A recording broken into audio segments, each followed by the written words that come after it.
The definition of an emergency is any unplanned event that threatens employees, customers, or the public, or that shuts down business operations, or that causes physical or environmental damage.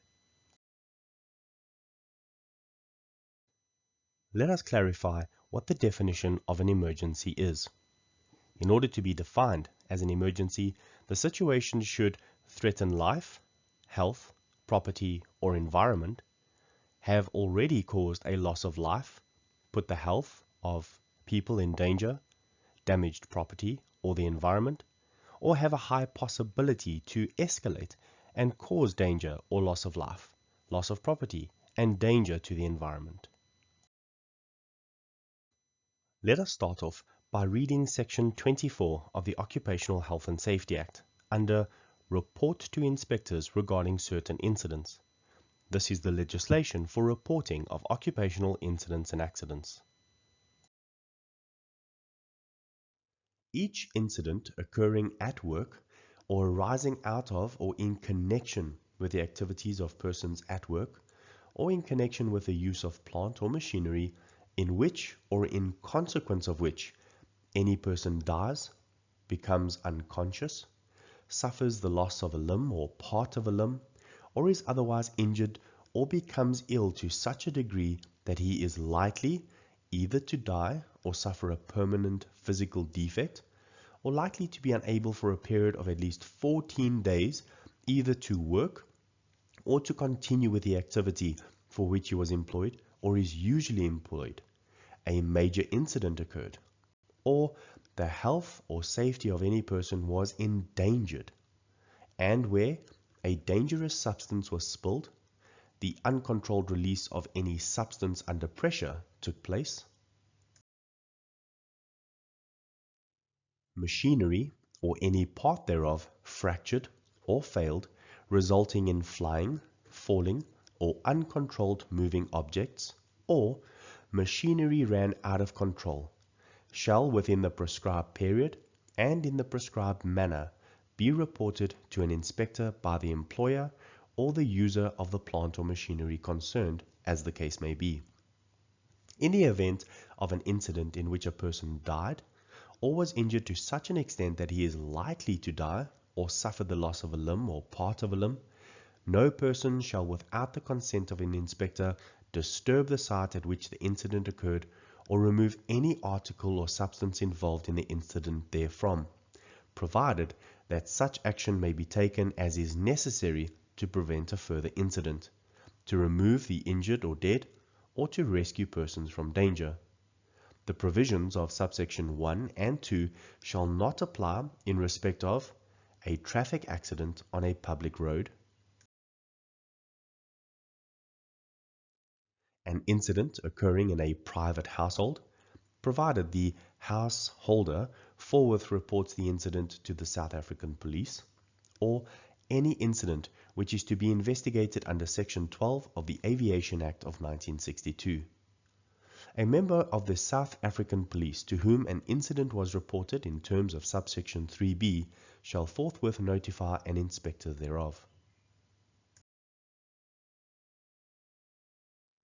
When incidents or accidents happen, there are a few things that must be done. Two of these things are recording or recording and reporting. Recording. Any incident, regardless of its severity, should be recorded and kept as records for incident and accident management.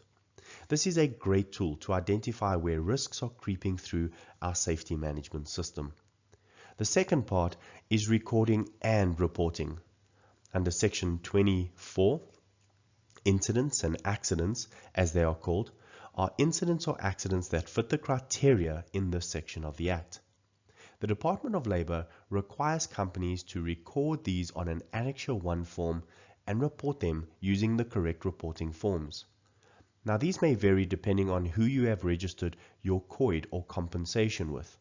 We'll learn more about the entire compensation in General Administrative Regulations 9, Annexure 1 document, as well as the Department of Labor, FEM, RMA, COID forms in this course, which is Conduct an Investigation into Workplace Safety, Health, and environmental incidents. But take note that records need to be kept for a period of at least 3 years. This is all based on the legislation found in the General Administrative Regulations Section 9 of the Occupational Health and Safety Act. Now, Section 24 states that certain incidents and accidents must be reported to the Department of Labor. These are incidents or accidents that arose from their work or even in connection with their work. So even if a person was not working with a power tool, but someone in the vicinity was, and the employee was injured by that power tool, it's still in connection with their work, and thus needs to be reported. Where any person dies, becomes unconscious, suffers the loss of a limb or part of a limb, or is injured or becomes ill to such a degree that they are likely either to die or to suffer a permanent physical defect, or even if they are unable to work for a period of at least 14 days, these must all be reported. They generally are reported by the employer or the user of the machinery.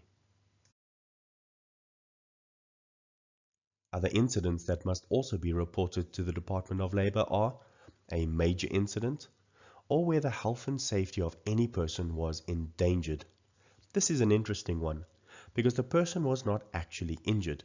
In this case, their health or safety was endangered. That means there was a high possibility for the person to have been seriously injured. These also need to be reported, so that even potentially harmful incidents or accidents can be investigated and hopefully mitigated. Then, where a dangerous substance was spilled, the uncontrolled release of any substance under pressure took place, machinery or any part of machinery fractured or failed, resulting in flying, falling, or uncontrolled moving objects, and lastly, where machinery ran out of control. Now you may wonder, who must report these incidents or accidents to the Department of Labor? Well, they must be reported to an inspector by the employer or the user of the plant or machinery. So if you are an employee and were the user of the plant or machinery, you also have an obligation to ensure that the incident or accident is reported to the Department of Labor.